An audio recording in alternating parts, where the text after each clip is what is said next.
Hey guys, this is Wayne with Next Gen Exteriors.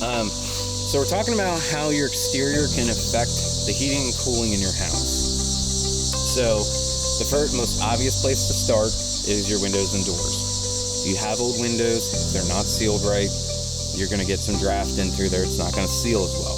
So you know your windows are old and rickety. We've never gotten into like energy assessments, but there are professionals out there who do that sort of thing. Like our house has a really old bay window out in the front. It gets beaten by the sun, but in the winter you can feel a cold draft coming through it. So I think just to be cheap, I'm probably going to pull it out and reuse it, but reseal everything, reseat it, do it right. But that's one of the most obvious things that can create a draft into your house. You can also have poor ventilation. Your ventilation will affect your heating and cooling greatly.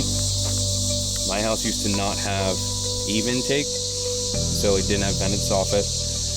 And I went around, I only had a chance to do half the house now, but I put ventilated soffit in, and it has cut our cooling bill in the summer as like probably 50%.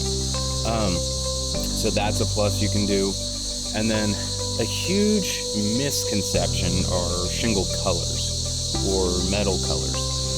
So a lot of the times what they put into the shingles, the granules and stuff, so there's copper and zinc in there to kill the algae, but it also reflects the sunlight, like the radiation rays back out, or however a smart person says that.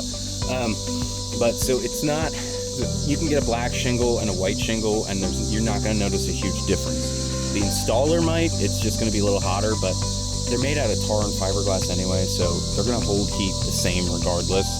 And the metal colors, like the manufacturer said, like there's not a lot of difference between it. It might be minuscule, but it's not a lot. But siding colors can affect it a lot.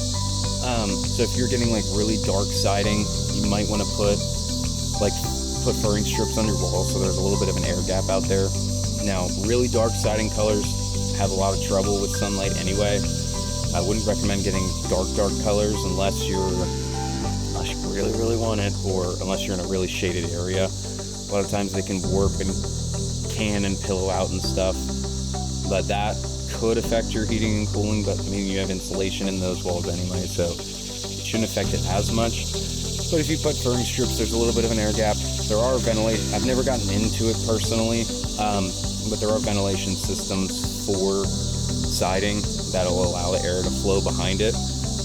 When you're doing a metal roof, you can put like purlins down, and that'll create an air gap for the air to flow and stuff. Now there's specific times to do that, specific times to not. You could mess up stuff with your insulation. It's a whole subject for a different day, but there's things you can do to kind of limit that. But the color of your roof, the color of your siding should not affect your heating and cooling that much. It's mostly a ventilation thing, so that's a common misconception people have. Our steel manufacturer actually has a booklet of common myths, and the dark colors is one of the first ones on there. So if you need any advice or help deciding on how to try to keep your house cooler, we can come out and assess your ventilation and stuff, or we could refer you to a professional to do an entire energy assessment on your house. So thank you again for watching. This is Wayne with Next Gen Exteriors. Feel free to call us with any of your exterior needs.